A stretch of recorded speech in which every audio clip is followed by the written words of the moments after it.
সবাইকে স্বাগত। যে যেখান থেকে আমার এই ভিডিওটি দেখছেন সবার জন্য আন্তরিক শ্রদ্ধা, সম্মান এবং শুভকামনা। সিসিটিভি বাড়িতে অনেকেই লাগান, সরকারও লাগায় বিভিন্ন প্রতিষ্ঠানে।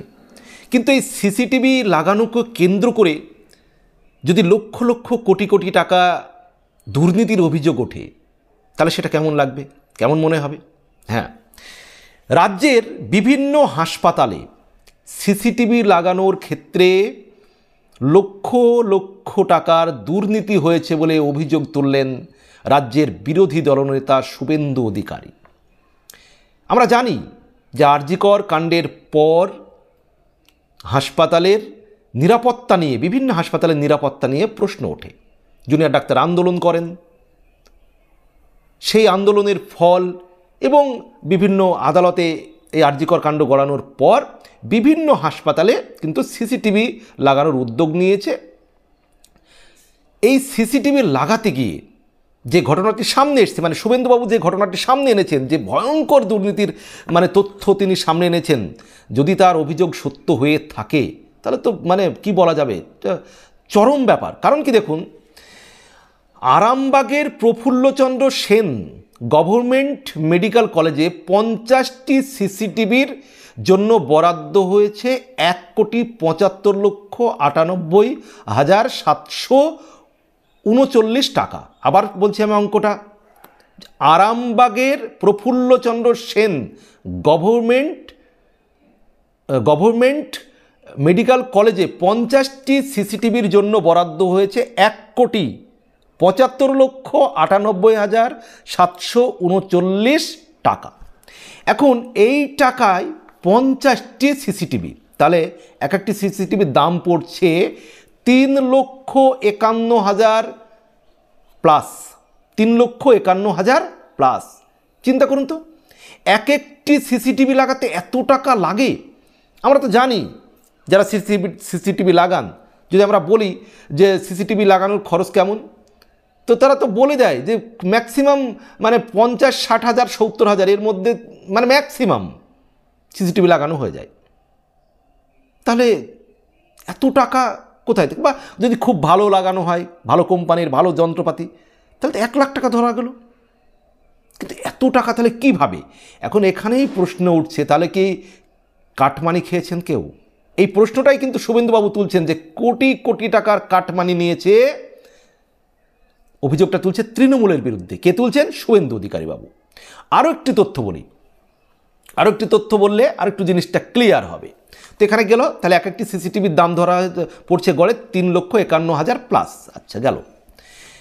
আরেকটি জায়গা হচ্ছে যে 195টি সিসিটিভি ক্যামেরার জন্য, ঝাড়গ্রাম মেডিকেল কলেজের সিসিটিভি ক্যামেরার জন্য বরাত সংক্রান্ত একটি তিনি নথিও পোস্ট করেছেন, তিনি পোস্ট করেছেন। ঝাড়গ্রাম মেডিকেল কলেজে সিসিটিভি ক্যামেরার জন্য যে বরাত হয়েছে, সেই বরাত সংক্রান্ত একটি নথিও তিনি পোস্ট করেছেন। তিনি কী বলছেন যে 195টি সিসিটিভি ক্যামেরার জন্য সেখানে 3,22,52,000 টাকা বরাদ্দ, আর কি 3,22,52,000 টাকা 195টি সিসিটিভি ক্যামেরায়। তাহলে যদি ধরি, তাহলে কত দাম পড়ছে এক একটি সিসিটিভি ক্যামেরার? 1,65,000 টাকার প্লাস, আরও কিছু বেশি। তাহলে চিন্তা করুন এবার, এত টাকা লাগে। আমরা কিন্তু লোকালি জানি, লাখ বললে অবাক হয়ে যাবে সিসিটিভি যারা লাগিয়ে বেড়ায় বা যারা লাগায়, যদি বলা যায় 1 লাখের পার বললে যে কেউ অবাক হয়ে যাবে। তাহলে বাকি টাকা এখানেই কিন্তু শুভেন্দুবাবু বলছেন যে কাটমানি খেয়েছে তৃণমূল, সেই অভিযোগ কিন্তু তিনি করছেন। এখন এই যে যেটা আরজিকর কাণ্ডের পর যেটা সবাই নিরাপত্তা বিষয়ে জুনিয়র ডাক্তাররা আন্দোলন করেছে, সুপ্রিম কোর্টে আরজিকর কাণ্ড চলছে, সেখানেও তারা আবেদন জানিয়েছে তাদের নিরাপত্তার জন্য। এখন জাস্টিস ফর আরজিকর যেটা আন্দোলন উঠেছে, তো এখন সেই জাস্টিস ফর আরজিকরের যে নিরাপত্তার যে আন্দোলন, সেই নিরাপত্তার জন্য যে সিসিটিভি ক্যামেরা, সেখানেও যদি এইরকম দুর্নীতি হয়ে যায়, যদি শুভেন্দুবাবুর কথা সত্যি হয়, এখান থেকেও যদি কাটমানি যায়, তাহলে আর কোন জায়গায় মানে দুর্নীতি আর বাকি থাকবে, রাজ্যের মানে কোন জায়গায় মানে আর দুর্নীতির সত্যি কথা বলতে গেলে বাকি থাকবে, এটাই ভাবার।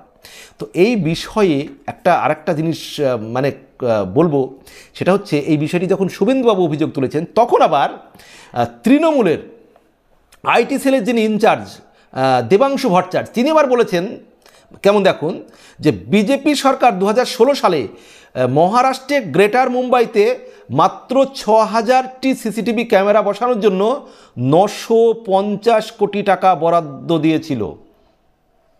তার মানে বিজেপি আবার সিসিটিভি লাগাতে 15,83,000 প্লাস করে লাগিয়েছিল এক একটি সিসিটিভির জন্য, মানে প্রায় 16 লক্ষর কাছাকাছি।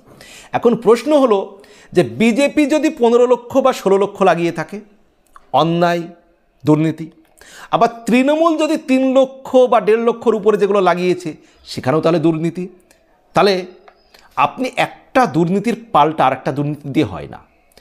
যেখানে এই 2016 সালে বিজেপি সরকার মহারাষ্ট্রে যেটা করেছে এটা দুর্নীতি, তাহলে এই দুর্নীতির সঙ্গে যারা যুক্ত তাদের শাস্তি হওয়া প্রয়োজন। তেমনইভাবে তৃণমূল এখানে যেটা করেছে বলে শুভেন্দুবাবু অভিযোগ করছেন, যদি এটাও সত্যি হয় দুর্নীতির সঙ্গে কেউ যুক্ত থাকে, কেউ কাটমানি খেয়ে থাকে এই সিসিটিভি লাগানোর ক্ষেত্রে, তারও শাস্তি হওয়া উচিত। এটা বলে হয় না যে ভাই তোমরা 10 লাখ চুরি করেছো, আমরা তো ভাই 5 লাখ চুরি করেছি, এটা দিয়ে হয় না কথার পাল্টা যুক্তি।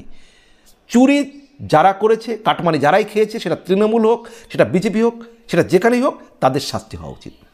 এখন শুভেন্দুবাবুর অভিযোগ সত্যি হলে যারা এই কাটমানির সঙ্গে যুক্ত তাদের কিন্তু আইনের আওতায় এনে শাস্তি হওয়া উচিত।